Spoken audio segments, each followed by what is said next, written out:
Yo, what's going on YouTube? It is your boy Culture Shock. We are back with another video. Appreciate you guys for tuning in. We're gonna give you a reaction to the joint practice between the Bengals and the Colts. The Colts was going out to Cincinnati to play the Bengals in their last preseason game to get fully prepared for the season. This is the last one, so you got to go all chips in. So this is going to be an interesting one. Got a lot to talk about. We're going to start off with Jelani Woods getting back on the injury report. Of course, I know Colts fans are pretty much at here when it comes to Jelani Woods. But, Jelani Woods is dealing with a turf toe injury. He's got to undergo surgery, so he's going to miss some time. Looks like he's going to probably miss the beginning of the season, probably about 2 or 3 games, if anything. That's just my prediction. But Jelani Woods is a guy that just been battling injury since he came in. He has a high upside, but just cannot stay healthy.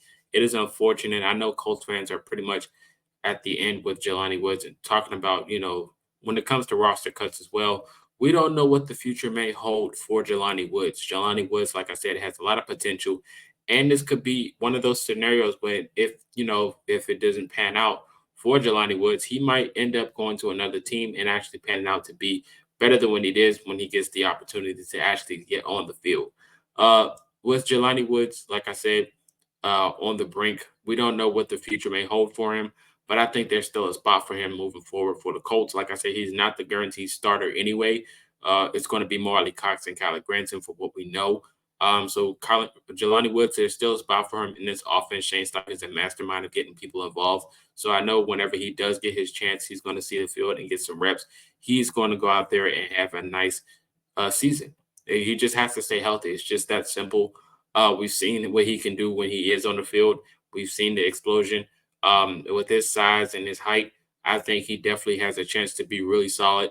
He just has to stay healthy. So prayers up to Jelani. Hopefully he can get out there and play as soon as possible. Moving forward, the safety position is, from this joint practice was, all over the place, but they did not disappoint. The safety room was out there balling out from what we were told. They rotated a lot of pieces. The only person that stayed still was Julian Blackman at the safety spot. He pretty much is secured where he's going to be at. So that's no question, a no brainer. He's a dog, especially when he's out there on the field. Last year, he was balling out before he went down. And this year, he's doing the same thing in training camp.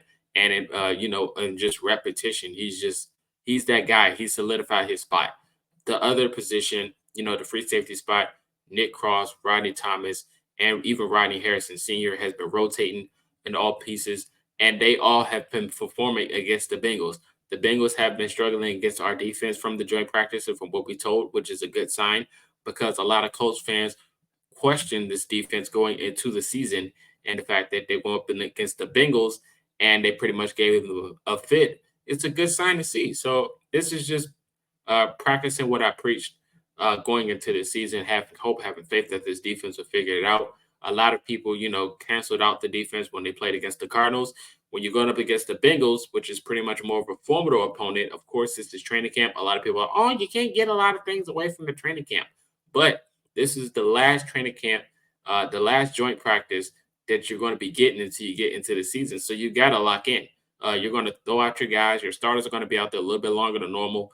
And even the last preseason game, you might see some reps from the starters a little bit longer than normal. So you got to fully prepare yourselves for the season. And I think the Bengals is a good test before you get there because Joe Burrow is him. He's a dog.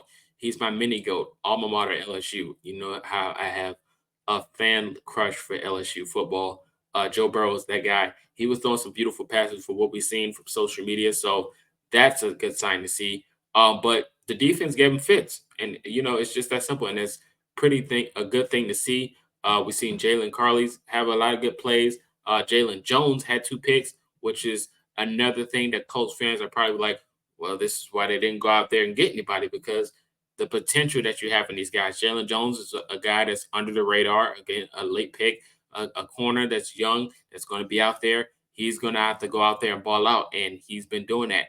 That's good sight to see from Jalen Jones in that secondary, getting some good plays off of Joe Burrow and even the backup quarterbacks.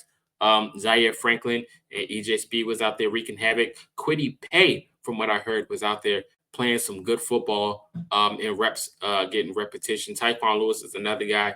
Another person, of course, we don't even have to mention it, is Latu. Latu started off the 11 on 11, just going crazy. And this is something that's pretty much normal from this point because Latu is locked in and ready for the season to start. In my opinion, honestly, I think Latu should be out there from the get go. Of course, he's a rookie. It's a lot of pressure, and it's going to, a lot of people are going to hold him to certain standards, but I think he's bound and ready for it. I truly think he's going to set the tone for this defense. DeForest Buckner and Grover Stewart, for what we heard in the joint practices, was wreaking havoc as well. But that's no question. It's DeForest Buckner. We know what he does. But hearing the young guys going out there, even Carly's going out there and making plays in these reps, in these joint practices, is something that we need to hear. Because honestly, this defense cannot hold us back next year. We know this offense is going to figure it out, even though they struggled in the joint practices from what we heard. But they figured it out later on in the practice. At the beginning, it was a little rusty. Once the Bengals started talking trash from reports, the offense started clicking and started figuring it out. And that's all it takes. It just takes a little ammo, a little pressure. The practice isn't normal to what the Colts are used to. I heard it was a lot of breaks and intermissions during the practice. So of course it slowed down the pace and it kind of threw the guys off. But once they got the wind under them and they started figuring it out, they started getting it together. For the kicking news, I know you guys are like, what the heck is going on with the kicking? Of course, they didn't have a net to catch the footballs. So, but from what I heard in the kicking party, it was 50-50. I feel like that's going to be a norm for anyway, even though we paid for a kicker to kind of make all the kicks. Kicks aren't guaranteed, in my opinion, honestly. I feel like even if you pay for a kick and you solidify the spot, they can get rid of them tomorrow. That's just the kickers are a dime a dozen. You can find one off the street at Wendy's, at Chick-fil-A, at even, no matter where. You can just find a kicker and pick them up and you'll be solidified just moving forward because they're not going to be 100%.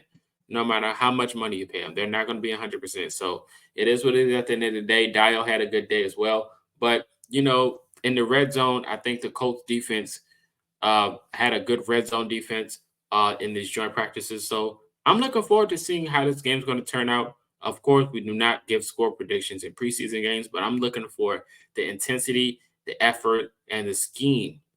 Are they going to send more blitzes? This is what we need to prepare ourselves for when we're about to go to play Houston week 1. We need to be locked in all cylinders. So I'm looking forward to seeing how it's going to turn out. I'm looking forward to see how the offense is going to look because these guys got a good test coming for them week 1, but it starts here. I think it started in the joint practice. I think these guys are going to be locked and loaded, ready for Houston. It's going to be an exciting game to watch Cincinnati. Like I said, I'm a fan of Joe Burrow. So the Bengals, I'm going to be watching this game out of just pure entertainment and seeing who's going to be available when these roster cuts come up because it's going to be very interesting. Like I said, these guys, there's a lot of guys out there, especially in this running back room. Names might not be called to the 53, and it's going to be a tough, tough, tough roster cut.